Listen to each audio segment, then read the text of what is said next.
అది ప్రపంచానికంతా అవసరమైంది అనేది చాలా అద్భుతమైన విషయం. ఎందుకంటే మీకు తెలియడంలే, ఇక్కడ సిటీలో అంతా PM 2.5 అని మూవ్ అవుతా ఉంటుంది.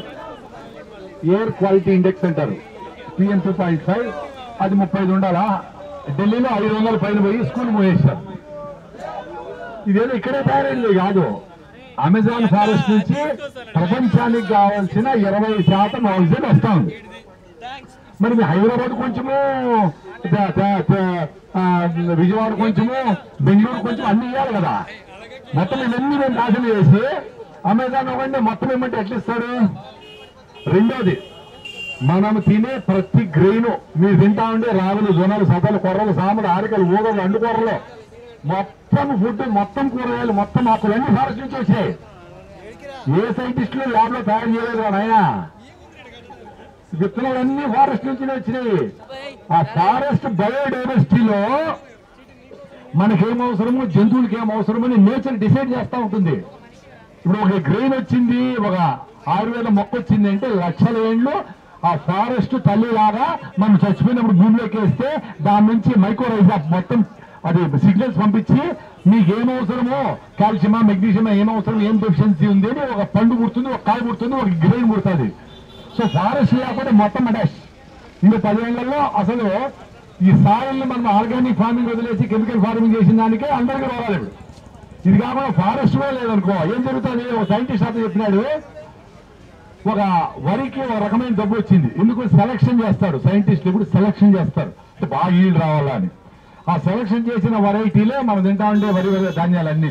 దానికి ఒక జబ్బు వచ్చింది 1957లో, మొత్తం ఎగిరిపోయినాయి.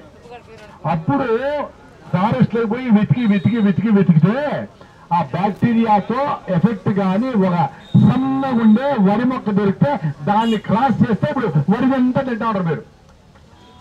అదే సైంటిస్ట్ చెప్పిడే నాయన, నేనే సైంటిస్ట్, నేను రైతుని. అంటే ఫారెస్ట్లు కాపాడుకుంటేనే మీకు కంటిన్యూగా మీ నెక్స్ట్ జనరేషన్ ఏం కావాలా, ఎట్ట కావాలా, గాలి మొదలుకొని, ఆహారం మొదలుకొని, మైక్రోబ్స్ మొదలుకొని, పీస్ ఆఫ్ మైండ్ మొదలుకొని. ఇప్పుడు స్వామి ఎట్లున్నారు చూసారు ఆయన? స్వామి ఎట్లా చూసా? నెత్తి నిలువ ఎట్లా ఉన్న మనిషి. మనమందరూ సిటీలో ఇడ్లీలు దోశలు వంగిపోయి ఉంటాము. ఆయన ఎట్లా కూడా 100 ఏళ్ళు గ్యారెంటీ. ఆయన నువ్వు 100 కూడా బతుకుతాడేమో తెలియదు. ఆయన చూస్తా ఉన్నాడు ఎట్లా ఉన్నాడు, అట్లా గట్టి ఉన్నాడు. ఎందుకు? మంచి గాలి పిలుస్తున్నాడు.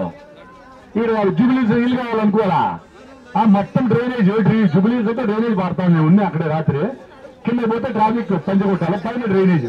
ఆడ ఇల్లు 3 కోట్లని ఆడ బతుకుతా ఉంటారు. ఎందుకు వస్తారు నాకు అర్థమే కాదు. హ్యాపీగా బతుకుతాడు ఆయన. అద్భుతం ఫారెస్ట్ లో ఉండగలిగి. అందుకే మనం అందరూ ఫారెస్ట్ పోతానే అబ్బా భలే ఉంది అంటాం. ఆడేం పులులు సింహాలు ఏం అన్ని తినేసాం కదా, ఏం లేవు కదా, అయినా ఆనందంగా ఉంటాం. ఎందుకు?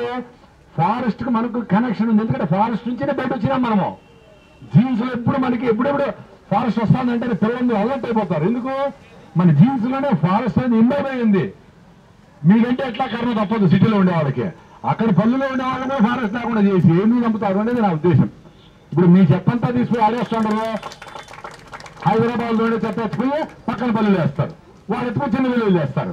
మీ చెత్తను మీరే పెట్టుకోండి అనేది ఒక రూల్ రావాలా. జూబిలీస్ చెత్త జూబిలీసే, పల్లె ఉంటే చెత్త పల్లెలు ఉంటేనే. పల్లెలు కూడా ఎట్లా? కరెంటు వల్ల లైట్ లేదా, రాత్రంతా ఎవరిలా దుంకలా, పల్లెలు ఏదో నిద్రపోతాడు 6 గంటలకి 7 గంటలకి. ఆడెక్కువ మీ చెత్త వేస్తే ఎట్లయినా. సో మీరు పల్లెలకు వాళ్ళు మినిమంలో బతుకుతాడు. వాళ్ళకి కావాల్సిన రిసోర్సెస్ ని నాశనం చేసేదానికి సిటీలకు అవసరమైన ఏ పని చేసినా అది పర్యావరణ విధ్వంసమే. ఈ ఒక్క మాట చెప్దామని నేను వచ్చినాను. ఈ అవకాశం ఇచ్చిన చందు గారికి థ్యాంక్ యూ. ఓకే.